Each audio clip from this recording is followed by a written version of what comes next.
All right, ladies and gentlemen, welcome back to the Lawn Care CEO podcast. My name is Dan Ralphs. I'm the head coach here at the Lawn Care CEO. I'm joined with two people today.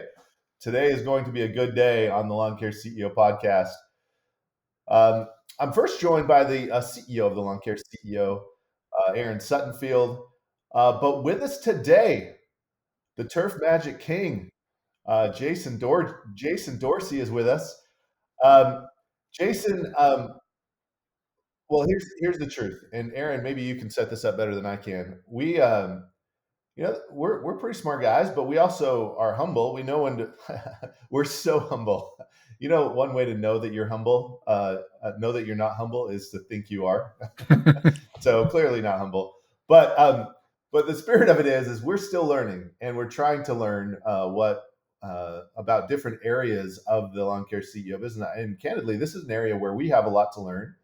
And Jason is, we're not going to call him an expert. I don't think he'd call himself an expert in an area that's hard to be an expert, but has some experience in the area of mergers and acquisitions.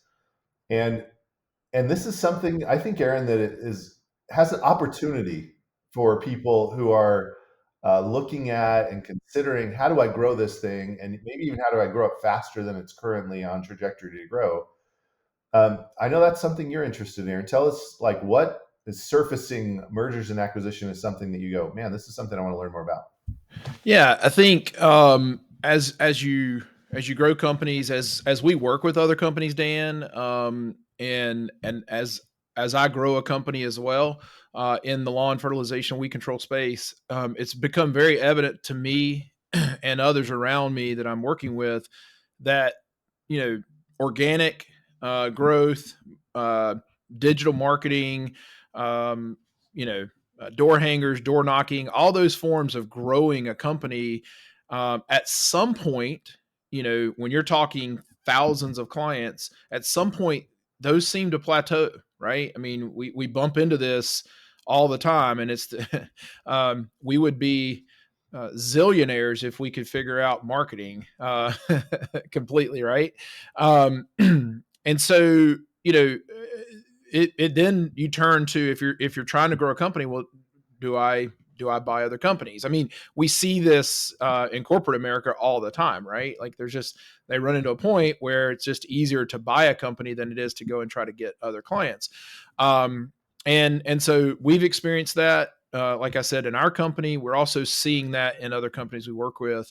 And so this is a very interesting topic. One that honestly, until probably 6 months ago, I was not really interested in, due to some just beliefs I had with finance and whatnot. But I work with Jason. Actually, Jason and I work closely together, and just working with his team and talking to him, I've been really impressed with what they've done at Turf Magic, and I think that it is worth investigating and talking about. And so it really boils down to, if you're a company listening to this podcast, and you're just getting started, this is probably level 2 or 3, right? This is a 303 course, right? And so don't discount this. This is something that you should be aware of. Again, we talk about this all the time. You should be acting like the company you're on a mission to become, right? We teach the 3-year mission, and so we should act like the company we want to become. So if you envision yourself becoming, a $2, $3, $4 million lawn fertilization and weed control company, you should certainly be thinking about this.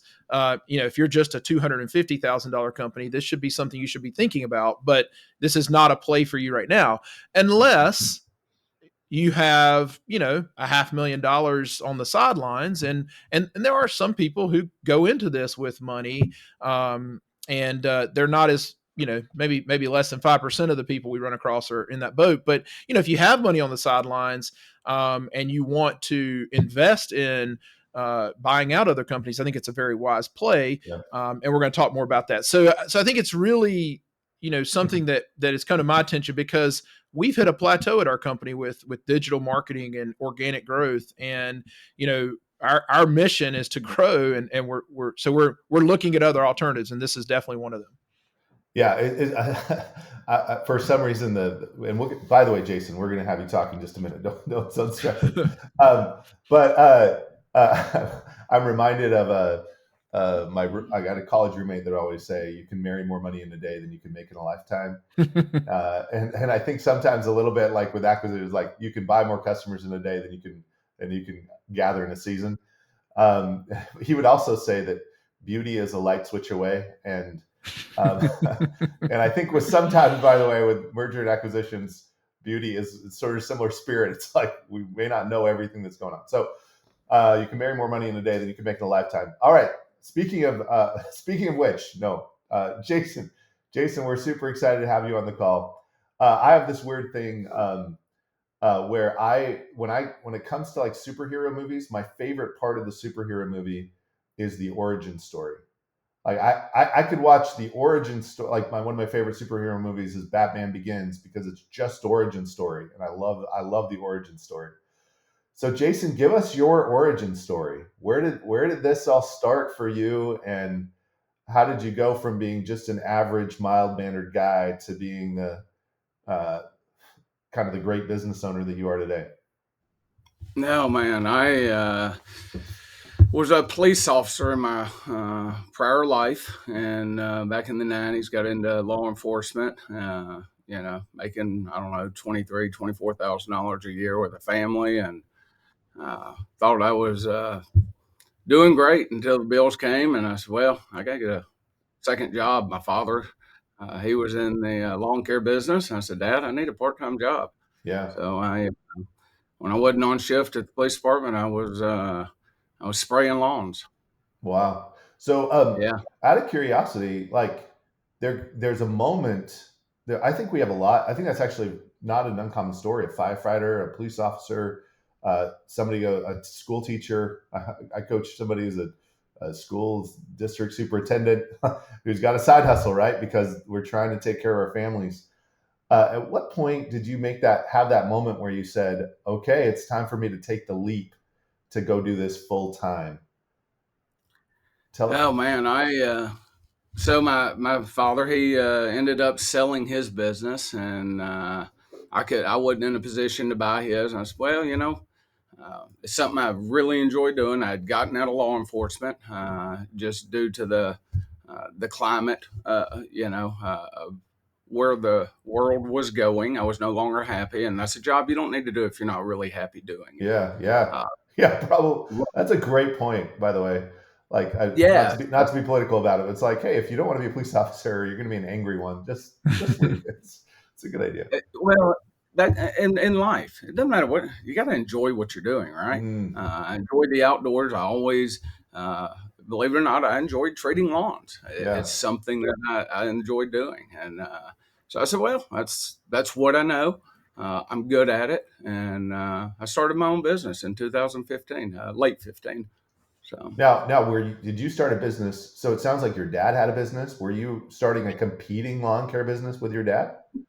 No, no, he had already sold and exited the Oh, lawn got care it. business. And Retired. Jason, because I know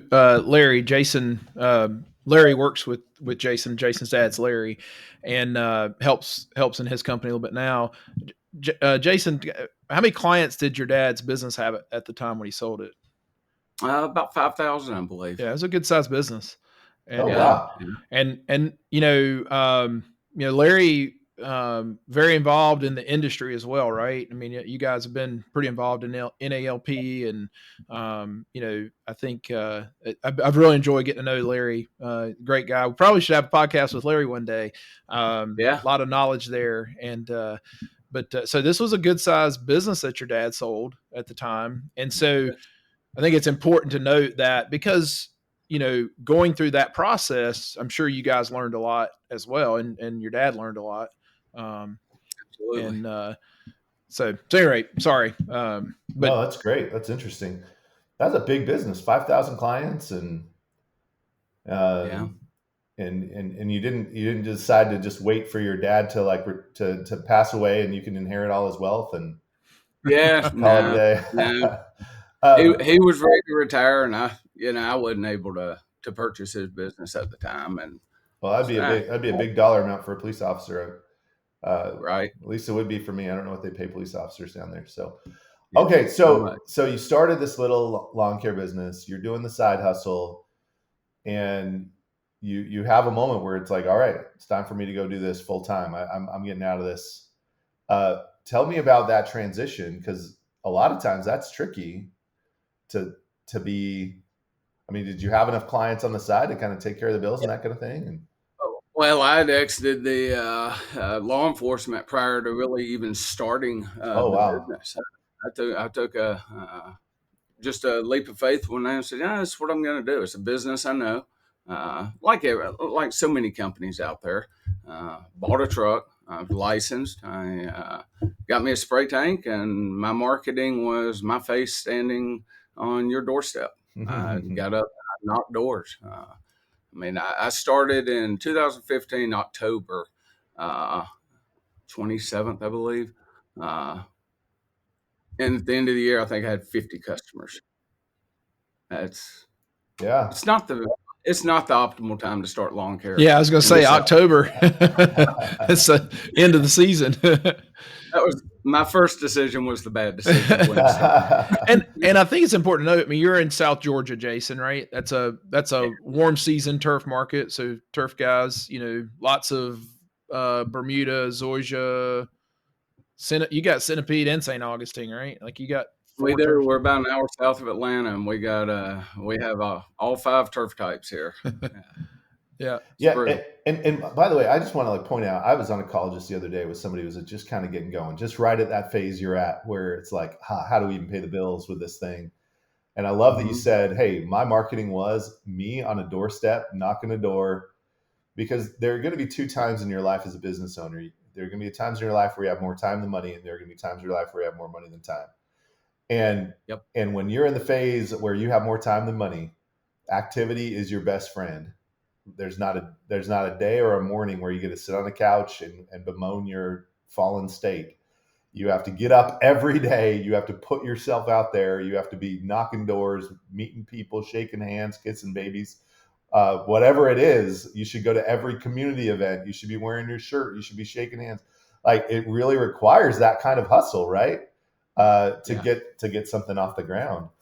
Not that Yeah. that's what we're talking about today, but I'm just like hope that guy's listening so he can hear your example of, hey, I just went and knocked doors and made some money.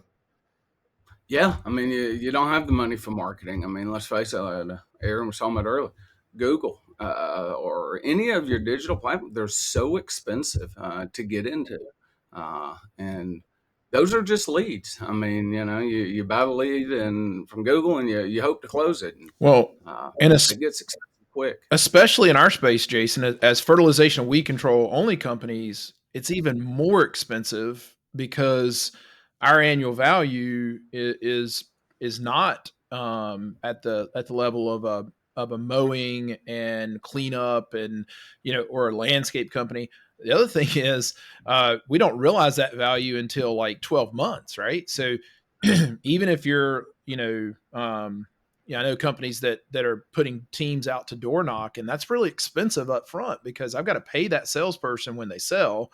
I'm Mhm. not collecting. I may not make money until you know treatment 4 by the time I pay them, and I've paid them before treatment 1, probably right, or somewhere in that range. I'm sure there's variations of that, but same is true with Google and all those things. It's great to go invest in that, but the payback on that takes a long time. So if you're a niche company like we are, digital marketing's really Yeah. tricky. Whereas if you're a full scale guy, I can throw a net out there and catch a lot more fish. And so it becomes more of the leads are wanting something I'm selling if I'm a full scale company, but also the cost of my projects or my jobs are a little more expensive or a little more higher. So the cost is a little bit easier to stomach. Well, and that's kind of what we're going to get into today, and it's a good lens or framework to think through if you're listening. Is how much is it costing me to get one new client? And knowing that number is really going to be helpful when we're thinking about mergers and acquisitions or acquiring a company, to be thinking through that framework of like, hey, customer acquisition costs some money. How much does it cost me to get?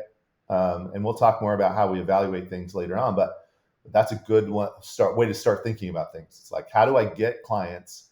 How much does it cost me? And can I go buy more clients is really what we're going to be talking about today. Okay. So Jason, bring us up to current day. You're no longer knocking doors. I hope, personally at No, least. no, no, So tell no. us where you're at today, and how did we get from point A, from walking out the door in October and saying, "Hey, do you want me to spray your lawn?" to where you are today. Lots of struggles. Doing my own books. You like any business owner, is wearing all the hats and just struggling through things. And I made some key decisions along the way of hiring a bookkeeping company, not a bookkeeper, a company, a service, things that allowed me to really look at the business in a different light and understand. And financials, if we have to know our financials, right? And I would say in 2020, when I hired my bookkeeping company service, is when everything changed. I started doing budgets. I knew my P&Ls. I understood a balance sheet. I understood the ratios. It was just it.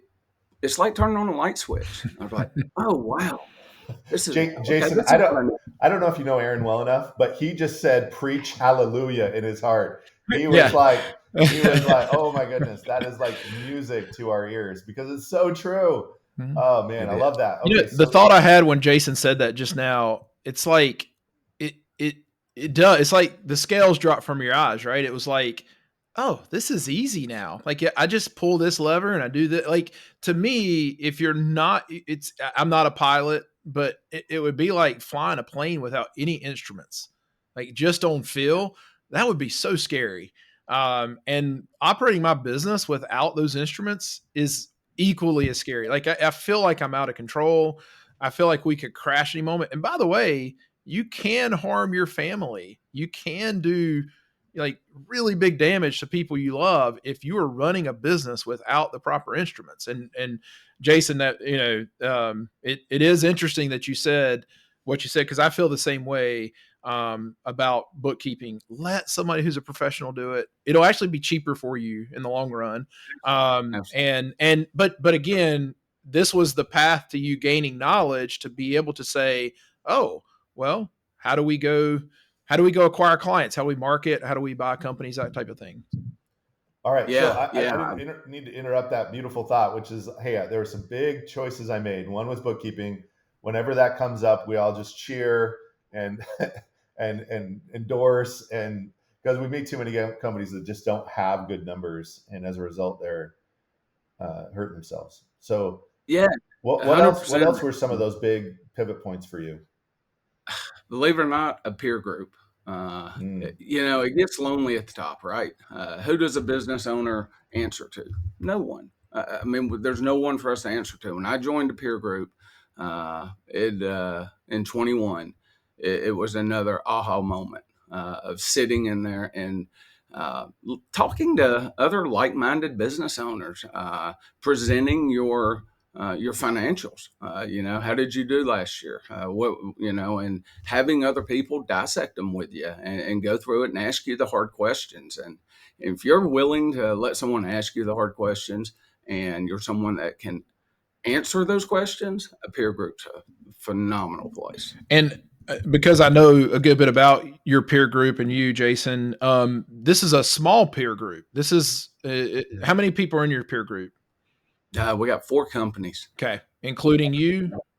including me. Okay. We've got another that may be coming on, Okay. but yeah. So this is a small peer group. And what I love about, by the way, I very much like you was in a very small peer group early on in my tenure. And it was extremely important. I could tell that group all of my secrets in my business. I could be very honest that I sucked at something in my business and I could share that with them one, I felt like they cared.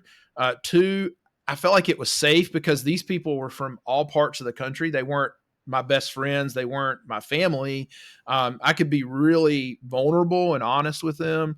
And it was very much, I mean, the reason I was able to get my business to a point that I did was because of a group like that. And so I agree, Jason, that is a great thing for you, for you as a business owner, to find that group of people that are on the path you're on, doing the hard things you're trying to do. And so that's awesome. Yeah, Having a bookkeeper, finding coaching. Is there a third one? Well, for you? Well, the coaching came after the peer group. Peer group. He kind of sees peer group. I see peer group different than coaching. To me, I mean, I think you could see it one and the same, but I think a peer group is like people doing similar things outside of your market. So sorry. So bookkeeping, peer group. Yep. And then what? Yeah. Then coaching. Yeah. I was a little late to the game on that. This is the reason why we invite people like Jason on, so they talk about bookkeeping, peer groups, and coaching. No, that wasn't. Check. Yeah, writing the check. No, talk a little bit about that. I know that obviously we're a little, being a coaching company, we're a little self-interested in this, but the reason we started a coaching company was because we believe in it, right? So tell us about your experience there. As far as coaching or the peer group? Coaching. Coaching, yeah. I'm been doing it 3 or 4 or 5 months now. Other than as far as with you guys, but it's helped me tremendously. Aaron's helped me look at some things differently within my business, and it doesn't matter if it's peer group or coaching. Just having that other person to help you look at something a little differently help you find the answer, right? Mm-hmm. I had somebody say once, even Tiger Woods had a golf coach. Well, why would the best golfer in the world, not anymore, but at the time, why would the best golfer in the world have somebody teaching him about golf? All right. Well, sorry. Go ahead. Go ahead. Finish. Sorry. Right. Well, right. It's like, hey, you met Tiger's golf coach. I already know where you're going. So I met Tiger's golf coach, one of them, Sean Foley, a couple weeks ago, and he's an awesome dude. I kind of thought Sean Foley was a little smug, and I wasn't a big, I don't know, he didn't strike me as somebody I wanted to get to know better, but I saw him speak intimately, like a real small room, less than 50 people, and then 10 of us went out to the driving range with him, and I got to be one of those and spend some time with him, like really intimately, where I got to talk to him one-on-one. Super awesome dude. Like I texted Dan immediately, Dan, this is our guy. Like he coaches and thinks the way we want to think and coach. And, but here's what was interesting. So of course, Tiger questions were popping off, and he said a couple things he said real quick about Tiger. He said, anytime he texts Tiger and about a young kid, he said, especially like a minority that he's coaching that's up and coming, Tiger takes time, drops what he's doing and calls, and will talk to the kid. And I thought that was pretty interesting. Like, it's good to hear somebody that at the top that will take time with people that are at the bottom. Right. But then he said, he was talking to Tiger, and he said that he said, well, how's Charlie doing? Now, Tiger Woods, arguably, like, let's just say he and Jack Nicklaus, right, top golfers ever, right? He said, Tiger said, well, Charlie's really struggling with chipping right now. Short game's kind of struggling. Charlie, Tiger's son. Charlie Woods, Tiger's son. Yeah, sorry, I'm assuming. So Tiger's son struggling with the short game, and he said, you're not going to believe this, Sean. He said, he won't listen to me. so like, the point is, like, you need to go find someone who is not really close to you, that will tell you the truth, that you do that you can listen to, right? And so unfortunately, sometimes my dad's involved in my business, Larry's involved in your business, and these are men that could help us tremendously, but sometimes we're not always wanting to listen to them. And if Charlie Woods isn't going to listen to Tiger, I mean, dads need to know their role, right? Like my son's working for me now, so that was just kind of interesting as we were talking about having a coach. Sometimes you might be connected to one of the best, but depending on the relationship, it might not work for you. Yeah. So we should get Jason to coach your son there, Aaron. That Yeah. way he can listen to somebody. Yeah, that's right. All right, Jason. So I want to turn us towards the topic of the day, which is this kind of question of mergers and acquisitions. How have they played a role over the last few years in your ability to grow what you're doing? Well, I've had the opportunity to buy a few companies, some better than others. Everybody's in a different place. So, I mean, they're all very different. I mean, every one I've ever looked at, any other company, and I'm sure y'all see it all the time, they're like a thumbprint. Every company's a little different. From leadership all the way down to their business model and services they offer and the way they look at the service. So, but yeah, so I've bought 4 companies. By the way, I just want to pause on that thought for just a minute. They're like a thumbprint. Every company is going to be different, because if you ever enter into the pursuit of that, I had somebody came to me the other day and said, I want to buy a lawn care company, and so what do I need to know? I'm like, holy cow. Yeah. That is not a short answer, man. That is not a short answer, because the subtlest, smallest little difference can be the difference between success and failure. And so we want to enter into it with a pretty good understanding of what we're looking at, because everyone is going to be a little different. I love that. So you said you've had the chance to buy four or five, you said? Yeah, 4. I partnered with 4. The first one probably was a good thing. It was a company that the guy was just getting out. He was short of going bankrupt. The company was not run well. The route density wasn't there. Just had just a boatload of problems. And I said, So well, each time you tell one of these stories, I want you to tell us how you met this person. So I think one of the questions is how do I find these people? Like, where do they even exist? So tell us about how you met bachelor number 1 here. talk to people in the industry. I mean, it's such a great industry, right? I mean, we can all learn from one another. Everybody, for the most part, 99% of the people business owners out there, we enjoy talking to one another, going and having lunch. We see each other at conferences, just forming relationships, right? And talking to them. And I happen to actually call this other business owner on New Year's and wished him a happy New Year. There's a guy that I talked to. We'd had lunch together, and you're looking forward to the year, and he just sort of broke down crying, and just hey, I'm having a lot of problems. I was like, oh, let's go grab lunch. Let's talk about this, and there you have it. About 4 hours later, I was able to help him out of a tight spot, and I could see that there was some benefit in it for me as well. It's got to work for both people, right? I mean, if it works for one and not the other, it's probably not, the deal's probably not going to happen. Yeah. So that was it, and that like I said, had a lot of problems. No route density, underpriced customers, and about 2 weeks into it, I was like, man, what did I do? This. I can't make money doing this. So when you're going into that, I know this was your first kind of crack at it. How are you evaluating?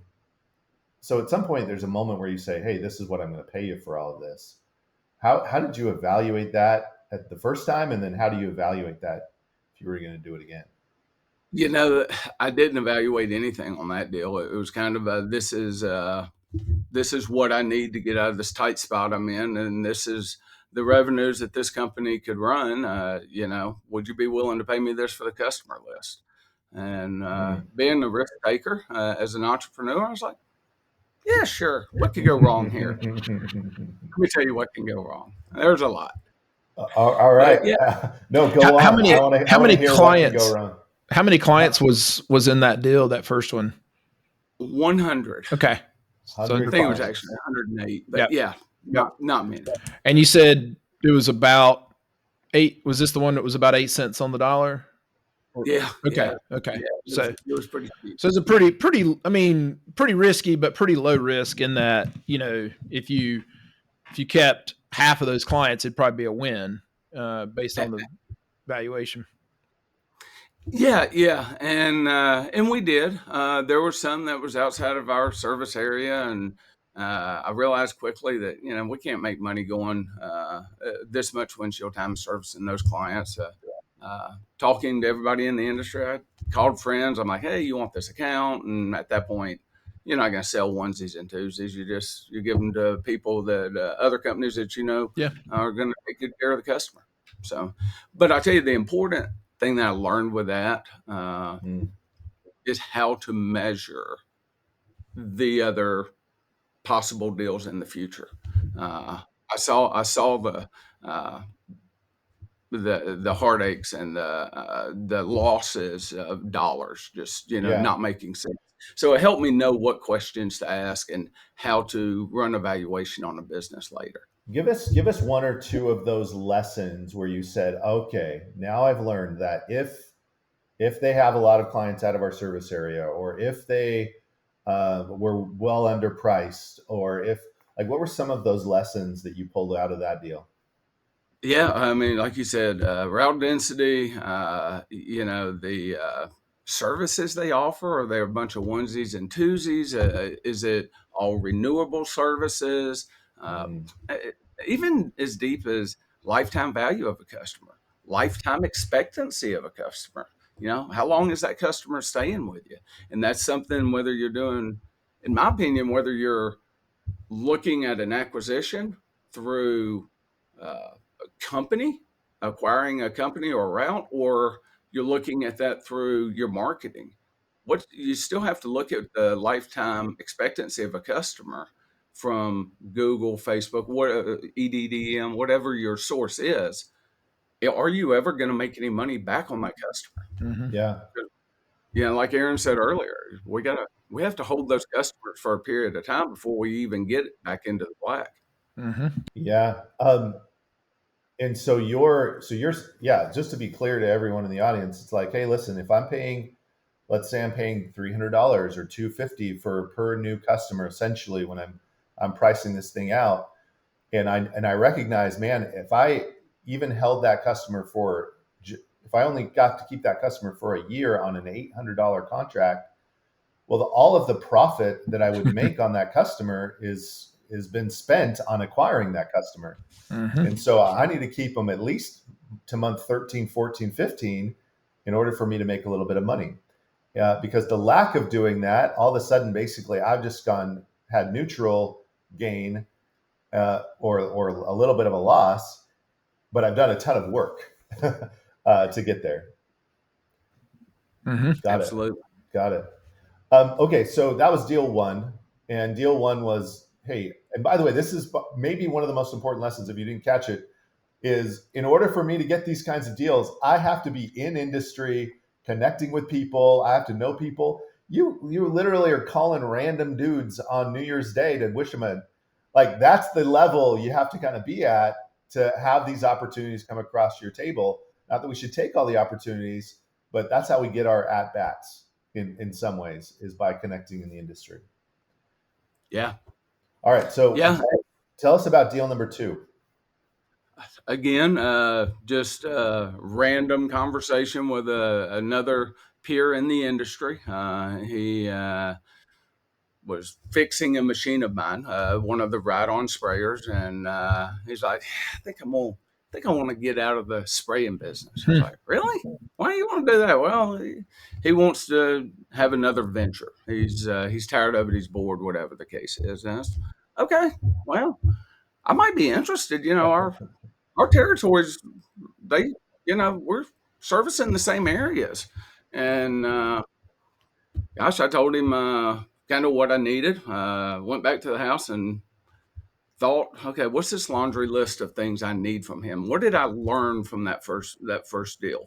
Yeah. And gave him a, a list of items I needed to start the valuation. And What are 5 things on that list that you were like, hey, give me oh, this, and this? yeah, well, we both use Real Green, same CRM. So there were multiple reports I could pull out of there. Obviously, Mm, P&L balance sheet. I want to see the last 2 or 3 years of tax returns. What revenues are you generating on whatever basis you want to go on, weekly, monthly, yearly, whatever. yeah. And it offers so many metrics when you're. That's an important thing is when you're using the same CRM. There's a lot of value to that Mm, because you know your CRM and you know what reports to ask for, right?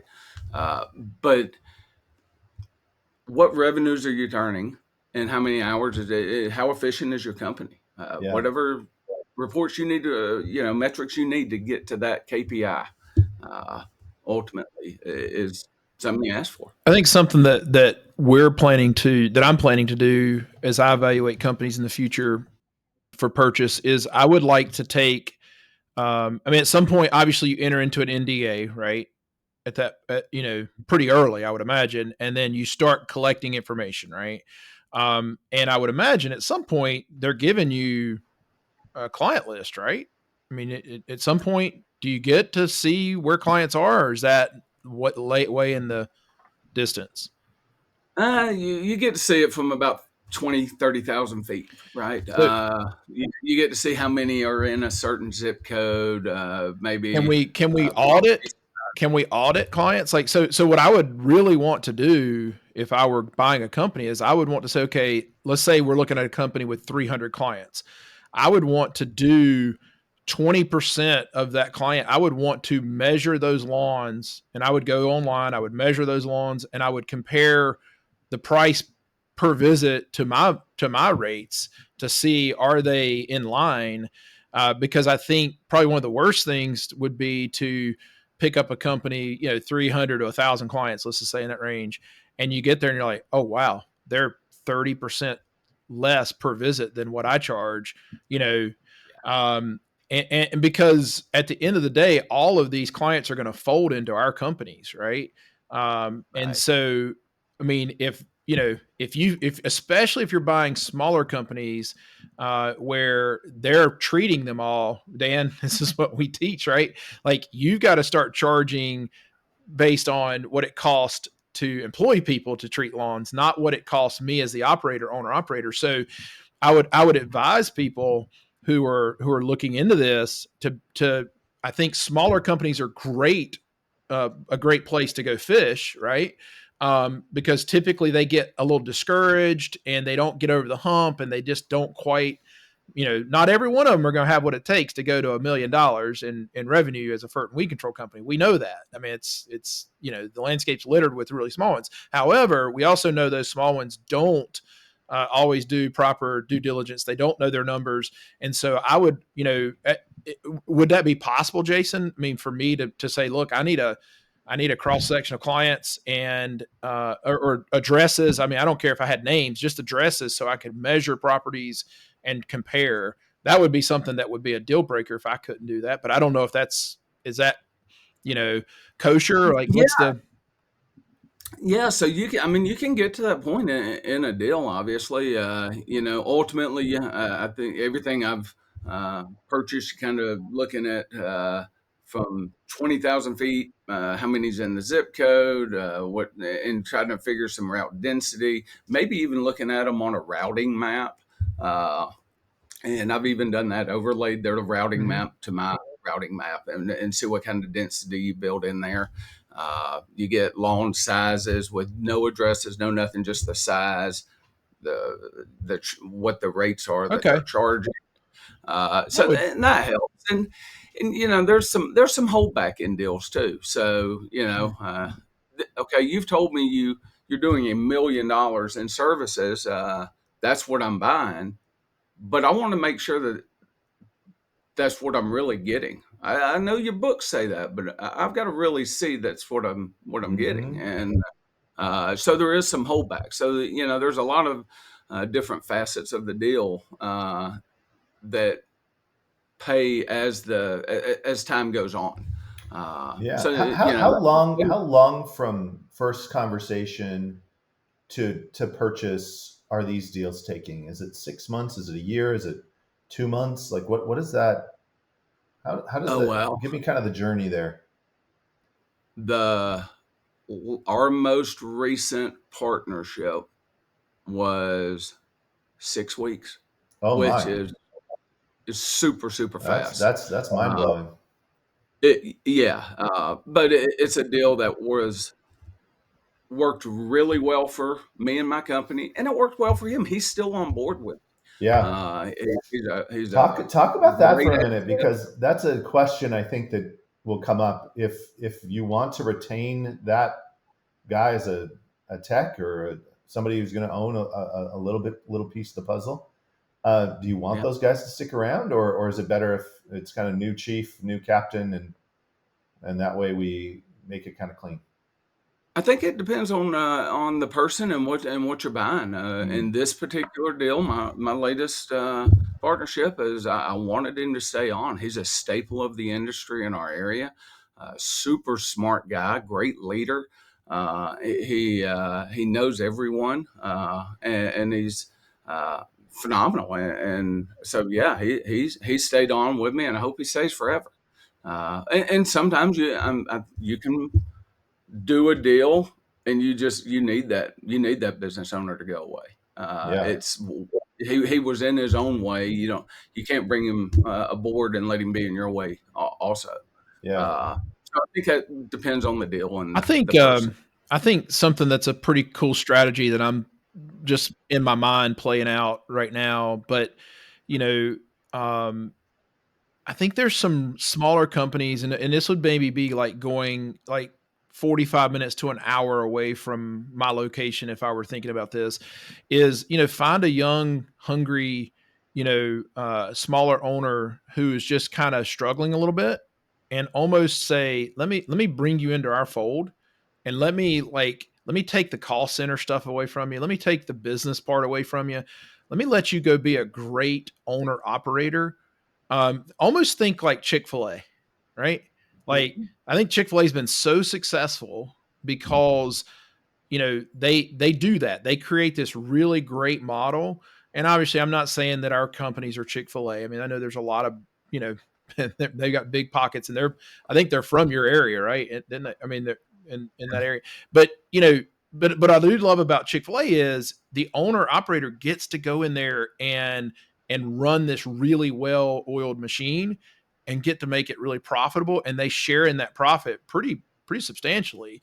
And I think that could be a play with the right people, right? The right circumstances. But Mhm. maybe if you wanted to go out an hour away from your branch, especially if you're in a smaller, we had Jonas Olson on, Dan, and Jonas said, look, my market was 10,000 people lived here. I was only going to go so big. I had to go, an hour and a half or 2 hours down to Green Bay, and start building in that area. So again, these are just all strategies where in that case, maybe that person stays on and runs that branch and grows that branch from, 250,000 a year to 1,500,000, right? And you have this little, and then you go find another guy, maybe an hour the other west, and this guy's an hour east, and you start just building little branches like that with guys, and maybe even figure out a way to kind of give them equity in that branch or something like that. Like there could be all kinds of ways to structure these things that would be pretty cool. yeah. And Um, that's sort of important thing to keep in mind is that your creativity is about your creativity, and a good attorney is about all you need to go yeah. go create some pretty cool things. So Jason, I want to like as we're uh, kind of dug into this a little bit now. So I'm thinking about this a little bit like uh, I mentioned before the call that to me, mergers and acquisitions a little bit like flipping houses. That if you know what you're Mhm. looking for, you can find one, and you just are like, this is a great deal, and it's going to be great for me and my company. But if you don't know what you're looking for, you might end up with one that has full of termites, and it might as well just be torn down. So Yes. give me some of your red flags. So when you're looking and evaluating a business, what are some red flags that you go, not touching it? And Oh, then I'll ask for your green flags here in a minute, the green lights. So red light, green light here. What are some red lights that for you go, I'm not touching it? no, it could be a new market, lack of density. Uh, they're a barn fire. I mean, they're anxious to get out. Let's face it, everything's for sale for a reason, right? Either Great point. they're wanting to retire, they're going into the next phase of their life, or they they're on the verge of going bankrupt, or they're tired of this, Chinese fire drill. And so you got to understand that everything's for sale for a reason. So I want to see the revenues they run. How much does it cost them to run it? Are they uh, their people? If they have employees, what are they paying them? Are they paying them too much? Are they paying Mm. them too little? Are they using the right products? I mean, you can sharpen up gross margins a bit, but there's also some red flags in those. They're not spending enough on labor. Do they have the right people? Are they training? Are they using the right products? Are you? What time of the year is it? It's what's their cancellation rate? It's like you said earlier. You can go buy a company. It's $3 million company, and they did that whole $3 million in 18 months. Not a whole lot of a track record there, so there's not going to be as much value, right? So a couple of things that red flags, maybe a brand new company that got a bunch of customers real quick, maybe a Hmm. red flag for me. If I have a company that where they're withholding or I don't feel like they're being really open and honest about what's going on, a red flag for me. If I have a staff that isn't qualified or may not know what they're doing, red flag for me. Anything that would feel like they're getting out for any reason connected to litigation, or Mhm. hey, I'm in trouble legally, or there are liens against things. We're steering real clear for that. So one of the comforting things is I know why we're selling, and it's like, oh, that makes sense, and that clicks for me, and that gives me some confidence. If you are listening to this podcast and you are wanting to be purchased one day, you might want to flip this a little bit and start thinking about, well, how am I going to be valued? Well, let me just tell Yeah, you that if you can't produce, 3 to 5 years worth of P&L, balance sheet, cash flow statements that we trust. I mean, Kevin, people can produce them all day long. I very rarely trust them, to be honest with you. So if you can't produce bookkeeping, and let's go back to the number one thing Jason said changed his life was really good bookkeeping. So unless you're a CPA or have a degree in accounting from a 4-year university, you are not qualified to do your own bookkeeping. Let's just be clear about that. And you're hearing that from 3 people that are pretty good at this thing. So do not think you're good at accounting and think that you're saving money. You're costing your business potentially hundreds of thousands of dollars down the road.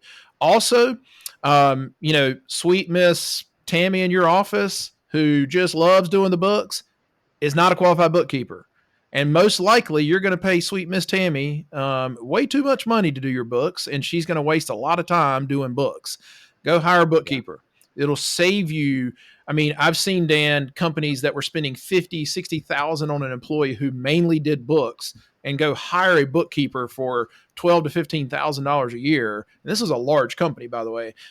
So smaller company, less you'll pay. But bottom line is, you better start getting your house in order so that you can be valuable. And you can't get your house in order the year you decide you want to sell, or you have a life-changing event and yeah. you're like, oh, I need to sell. It's too late. And so Well, you can sell, but they'll pay half what you're you worth. will be devalued Yeah. without this information. And so what those are all red flags mean less money. Okay. Green flags equal more money, right? So he just told you, financials. What were the red flags? A Years in poorly business. trained, underpaid Yeah. staff, paying Um, staff as contractors instead of I'll employees. I'll plug one of my favorite books, Built to Sell. Go read it right now. It'll tell you exactly how to build a company that's valuable to someone else. Newsflash, if you do all these things, you probably won't want to sell because you won't have a company that's eating your butt every day. I mean, you'll be kicking your butt every day. So you're right. What are some of the green flags, Jason? What are the things that, I mean, it's probably the opposite of what we just said, but what were some things that really triggered you to go, ooh, I like this company? Yeah, well, when we're in our own space, and this is for fold in, if we become familiar with our competitors, who provides a good service. They have long time employees. Their customer lifetime expectancy is 4, 5, 6, 7 years.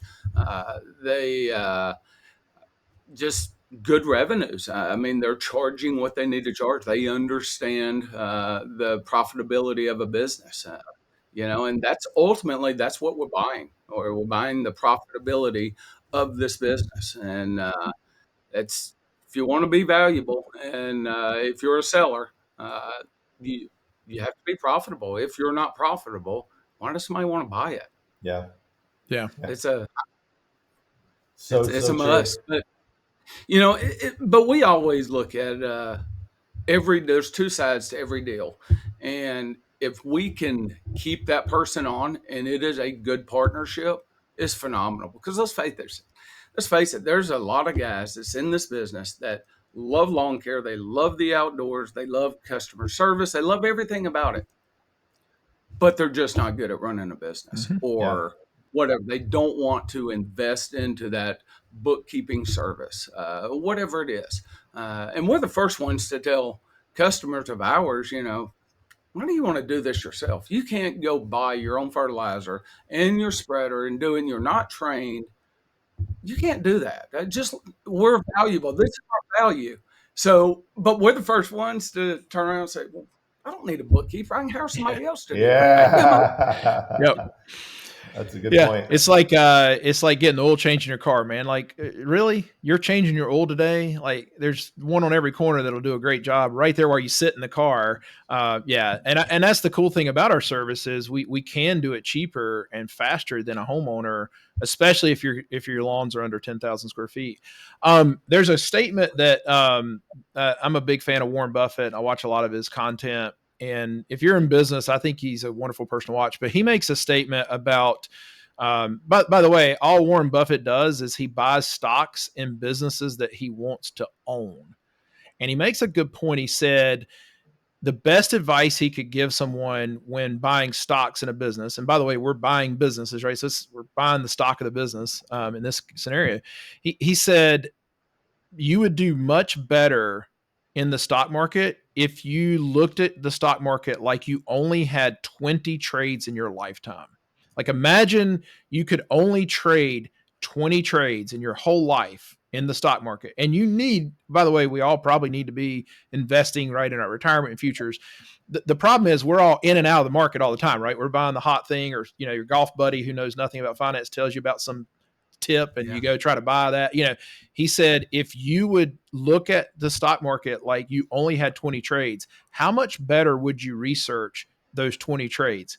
Because once you're done, right? And that comes to mind when I'm thinking about evaluating a business. Look at it like, I only get to do this so many times because, by the way, you strike out too many times, you're going to be out of business. And so, Sure.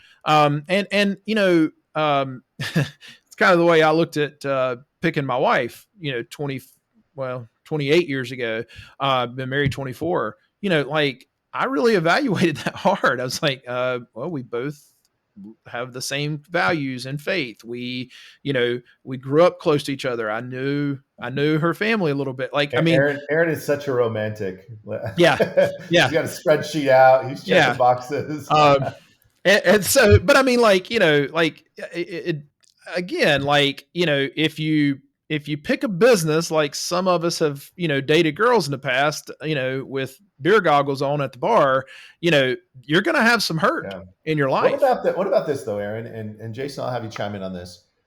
I think sometimes if I'm in the market and I'm shopping these businesses, we're talking about, hey, I want to go buy a very healthy, functional business with a long lifetime customer value and and all their trucks are polished and beautiful. Uh, I mean, is there something to be said for the fixer-upper, where you go, oh, they don't know their numbers, and they probably don't retain clients because they don't use good products, or they, is there something to be said for the fixer-upper? And if so, what's the difference between a fixer-upper I would look at and a fixer-upper I'd say, no, I'm not going to mess with that. Yeah. So, we always say, why do we want to buy a company? And we tend not to ask the question to ourselves of, why do I not want to buy this company? And that's where you get the answers of what's really wrong with it. And, there's plenty of good deals like that maybe they're charging a little under what you're charging, but their density lays directly on top of yours. You're already in that neighborhood treating 15 yards. He's got 6 more. Okay, he's 10%. He's priced 10% under you. You're still going to be extremely profitable by taking those customers on. So, there are fixer-upper deals, without a doubt. If as long as they fit into your density. If you can build density, does he have good employees? Maybe it's a horribly run company that's underpriced a little bit, but he's got some great employees. You've seen this guy driving his trucks for 4, 5, 6 years. He's loyal. He knows what he's doing. He's not the problem.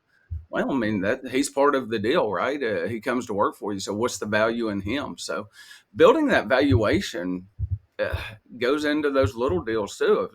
Just because it's a bad deal at first sight doesn't mean I don't want it. You're just going to bake that into it on the valuation. What's the true value? Yeah. And so like, companies over $1 million in this space of revenue, annual revenue. I talked to a guy, a broker, quite a bit. I've talked to him for the last 3 years. One, he called me to see if he could buy my company, and I'm not for sale, but I've maintained a little connection with him, and I wanted to learn what they were looking for, right? So I could build a company that one day, if I needed to or wanted to, I could sell, and they're looking like big players, right? Like True Greens and the Scott's, and I don't know if Scott's is folded into some True Green now, aren't they? But at any rate, the big players that come in and write checks for businesses, they're looking for companies over $1 million in revenue. They probably don't look much under that, but that seems to be the sweet spot. And the numbers I'm hearing are somewhere between like 1 to 1.25, maybe 150 per dollar of annual revenue, is what they're willing to pay. Now, and so if you go into that space, you're going to be competing with some dollars. I think the crowd we're talking to probably needs to stay under $1 million. And also, the reality is, Dan, to your point, we 100% need to be looking at the companies that are broken.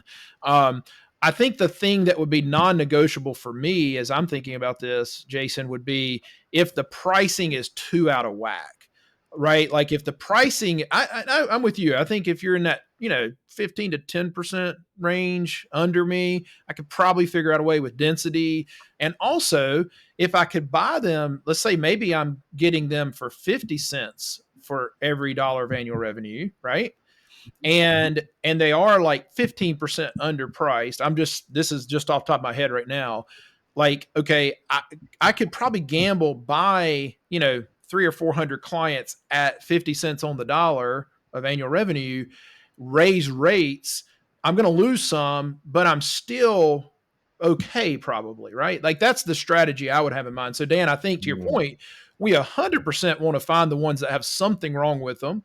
We're not going to be buying, grade A, beef here. We're going to be buying some, 3-day-old, out of date meat, probably, right? Jason, don't go into this thinking you're going to find polished trucks and, beautiful employees and great run systems. You're going to fold them into a great run system. That's the other thing too, real quick. If you don't have it figured out, and you're not humming and you can't hire people really well and you can't maintain, by the way, if you don't have employees on your staff that have been with you for years in the field, you're probably not in the game of buying companies right now. Get your house in order, nail your processes, and then go acquire. Because, just like we say all the time, you can't hire other people to fix your business. You can't go buy other businesses to come fix your mess. So if your mess is, not cleaned up, don't go add to it. But I do think, Dan, you're right. We are looking at, I don't want to mislead people. We're not looking for perfect deals. But certainly, to bring Warren Buffett back into it, he calls it the cigar butt that still has a little smoke left in it. That's what he buys. And so he does go look for broken businesses that still have a little life in them that he could bring in. So, I appreciate that. Jason, we're so grateful that you've come with us. Give us one final thought for you that our audience would walk away with. What's your final bit of advice for those lawn care business owners that are listening, the tens of tens that are listening to us? Just build a great business. Love what you do, and surround yourself with the right people to build the great business. Get your systems, your processes, your everything, and then go look. Then go look to grow with the M&A market if that's what you want. It's not for everyone, but it's Aaron, spot on. We have to have our business figured out before we invite a company in. Yeah. So if you're listening, wherever you're at, the process has been outlined well, right? Get your house in order, get your books, know your numbers. And once you're in that position, it puts you in such a powerful position, not only in your own business, but in an opportunity, as Jason pointed out, to help other guys in the industry. And sometimes that turns into a really great deal. Sometimes it's just a peer group where you're able to help somebody else out. But no matter what, as you get your business, as you get your house in order, you're going to be able to do more good in the world. And that's what we're about here at the Lawn Care CEO, is doing more good in the world. Jason Dorsey, Turf Magic King, we're so grateful that you were with us today. We appreciate all you do and the good that you've done. And I'm sure you've helped out a lot of guys in the industry, both through acquisition, through partnership, but more importantly, just by being a good guy in the industry. Thank you so much. All right, everybody. Thanks for listening. This is the Lawn Care CEO podcast. Go do good.